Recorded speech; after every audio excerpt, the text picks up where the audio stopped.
What is up, guys, and welcome back to another video. Today we are back here on the How to Survival series. Today we're going to start off right where we finished off last episode.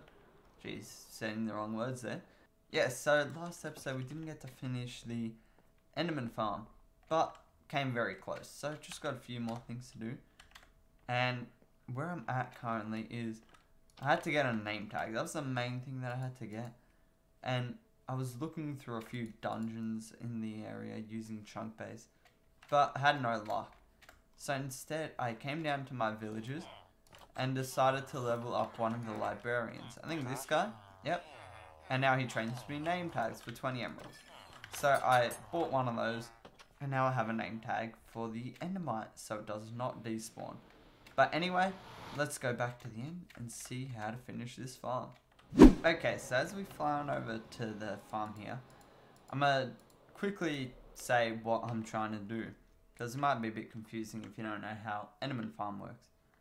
So basically what we're doing is getting an endermite to spawn.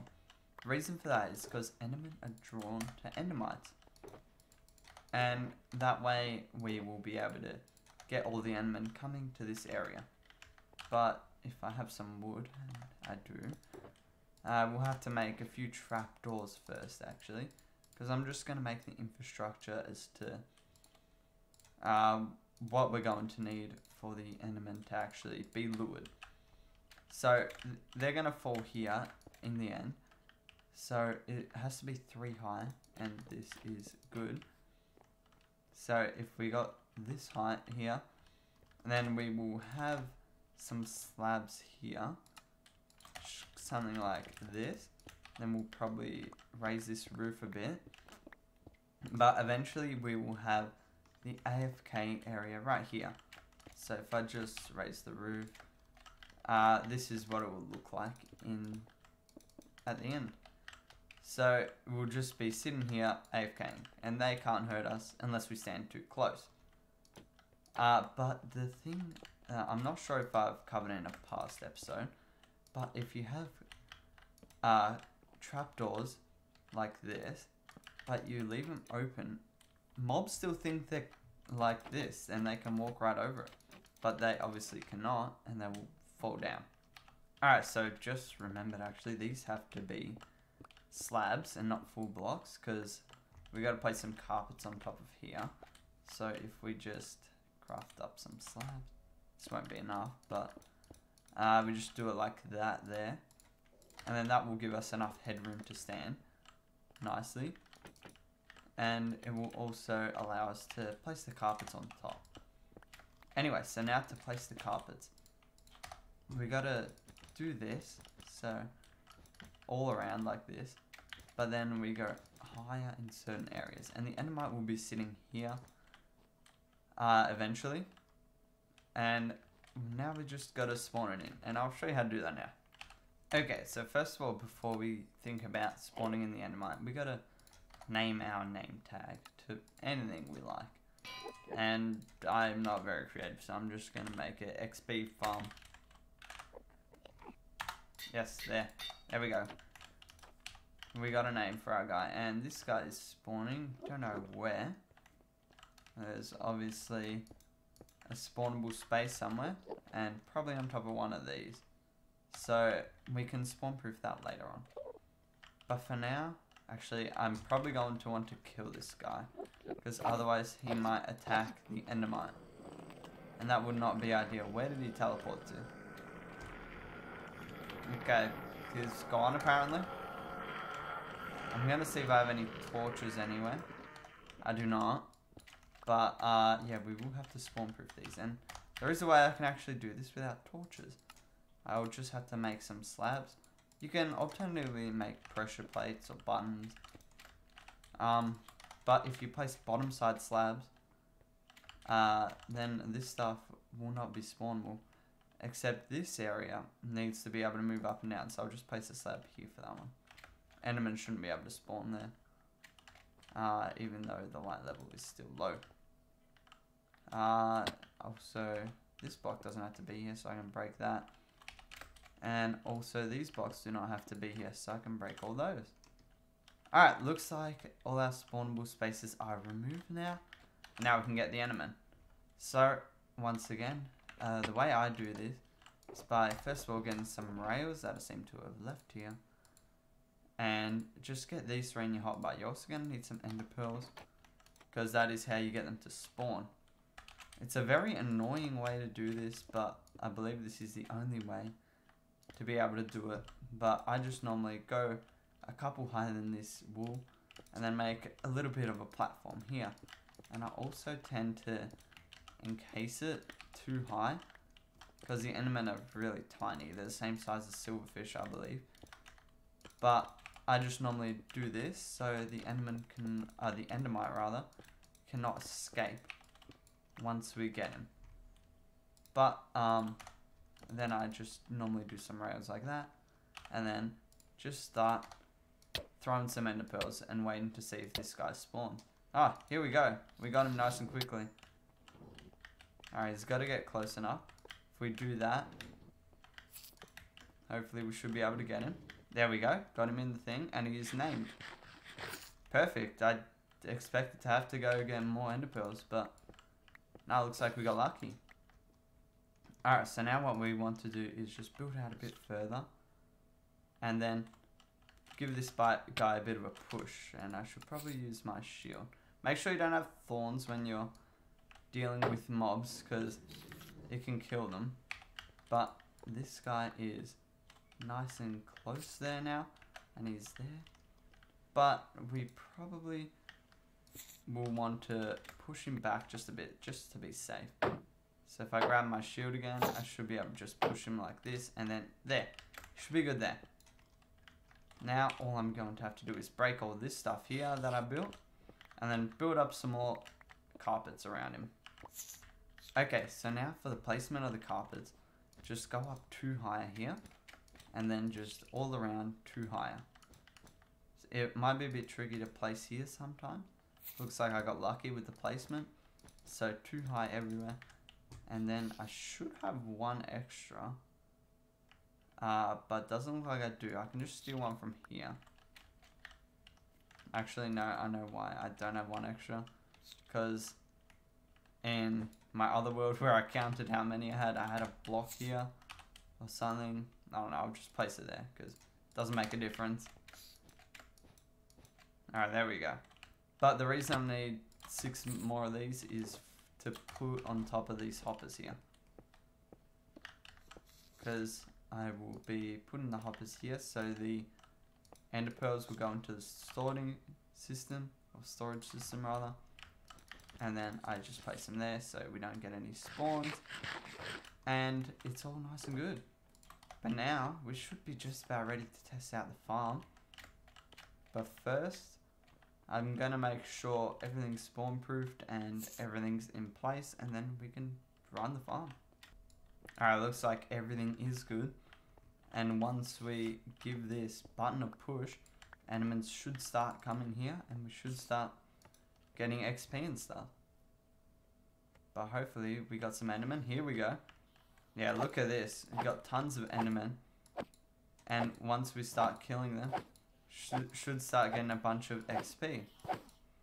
This farm works a bunch better with the sweeping edge enchantment, but we currently do not have that yet. And it takes way longer to kill them without the enchantment. I don't think I've killed 1 yet. Here we go, we're starting to kill them. There we go. Now if we hold our item in our other hand, we should be able to mend our stuff nice and easily. Doesn't look like I have anything to be mended. But we should also see our ender pearls going into here. Nice. Now I do not need to use the farm now, so I'm going to turn it off and just kill all the rest of these guys. And then we can move on to what today's episode is going to be mainly about. Also, before you leave the farm, be careful of these guys here. Make sure you dispose of these, otherwise you will run into some issues, quite possibly. Okay, so for today's video, or the main mission in today's video rather, I want to get these guys a better home. Mainly so I can get better profits, but you know, these guys are deserving of a better home. But before I actually move those guys anyway, I want to build up the place. And I'm probably going to build it here, expanding that way. And I'm going to need some resources for that. First of all, a bit of stone, andesite, cobblestone, stuff like that. I got most of that, but I'm also going to need bricks. And not stone bricks, but these bricks. And I have silk touch, so I'm not able to actually get the clay from here. But here we go. If we smelt up this clay in a furnace, we get bricks, as you can see up there. And that is used to make a block of bricks. So it looks like similar to the stone bricks, but or red, I guess. I don't know. You'll see what it looks like, but I'm gonna need a bunch of those. And they're not too common, but I could probably get a start and work on finding a bunch. Or there is a type of villager that trades them. So I might try get a couple of those. But I'll see how I go with getting them naturally first. So, yeah, let's try to see how much I can get naturally. Okay, so after just a bit of time, I have gotten myself a few bricks in here, 512, and then some other resources in here. I ended up getting a stonemason as one of my villagers because it's much better. But I've run out of emeralds and patience. So I'm going to start building. I think I'm going to make the entrance probably here. Somewhere here, in line with this. So say if the doorway is here, that'll work, I think. And then just go from there. This nether portal will probably have to move, but I never planned on it being here the whole time anyway. So that's fine. So yeah, I think I'm just going to start building, and you guys can enjoy a time-lapse of me building it. Okay, so the time-lapse didn't go for as long as I thought it would, but here it is anyway. But yeah, this is just to get a bit of a start on it.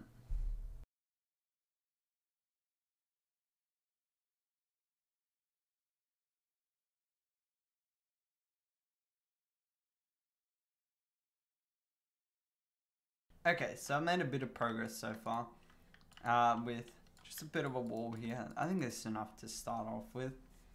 This is the design I'm going for. I'm gonna have that kind of repeating all the way around.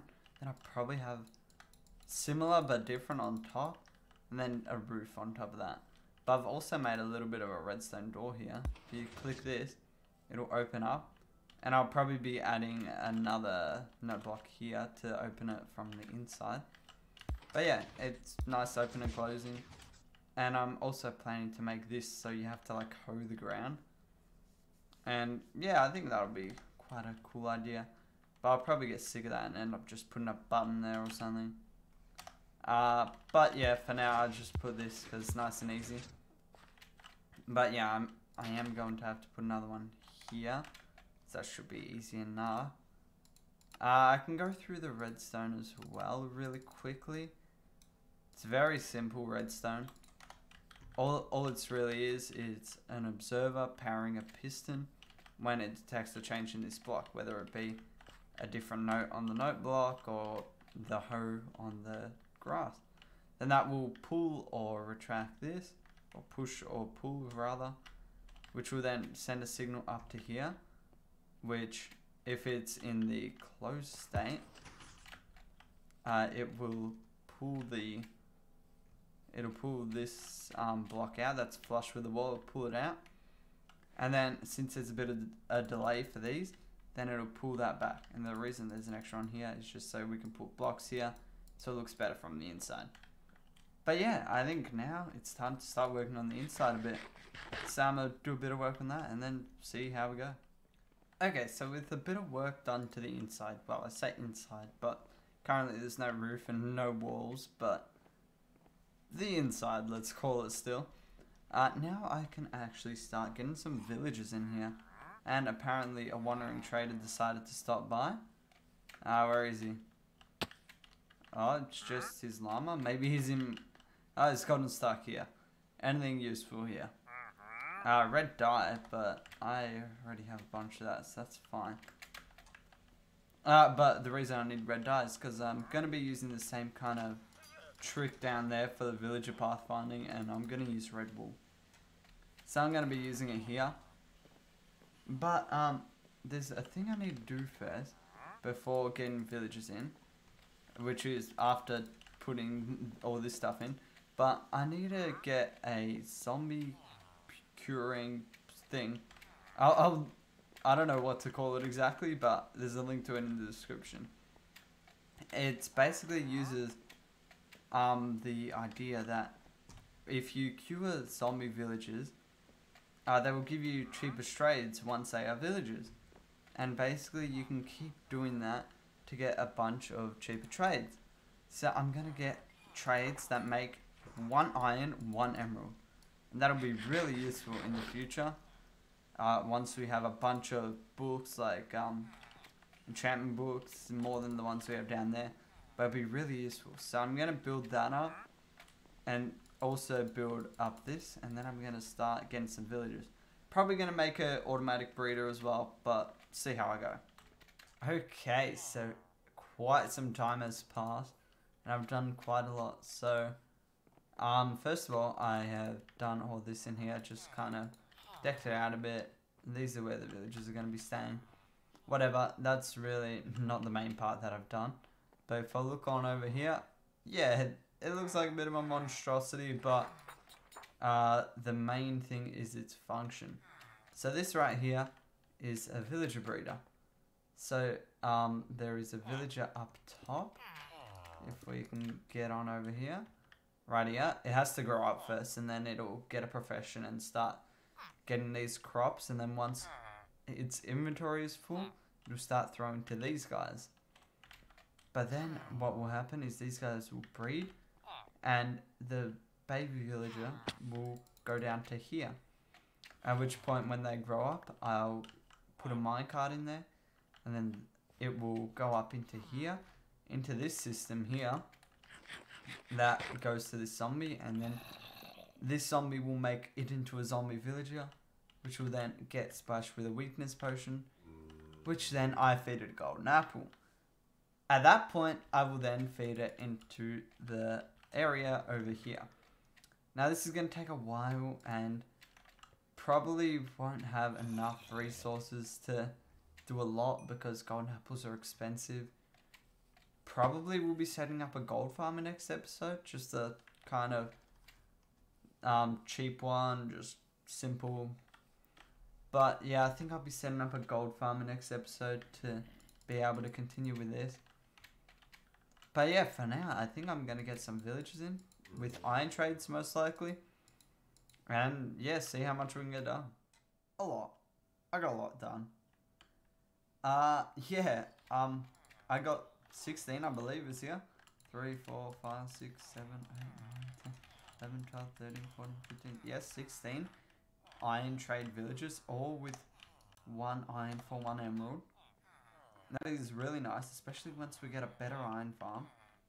But yeah, I've been using these guys a bit to get the emeralds to like level them up to the iron trade. But then I also got this guy, and it says blindness here because this suspicious stew is a blindness one. I'm not sure if all of them are that, but yeah, this one is definitely. But I just put 1 farmer at least here to get some golden carrot trades, because that is a pretty good source of food. One of the best foods in the game. And we got some cats coming around here now, which is going to be handy for a future project, but for now they can just hang around if they want. But yeah, got a lot done in this episode, especially with trades. The thing I want to do between episodes, or maybe even next episode, probably not next episode, I'll do it in between episodes, just get a bunch more of these guys. But I need a lot more gold for that, so I can make the trades lower, because I've run out of golden carrots. So I'll probably go mining. If I don't, I'll end up filming myself doing a gold farm. But yeah, that is it for this episode, so thank you ever so much for watching. If you did enjoy, please consider leaving a like and subscribing for more content like this. But until next time, Later, guys.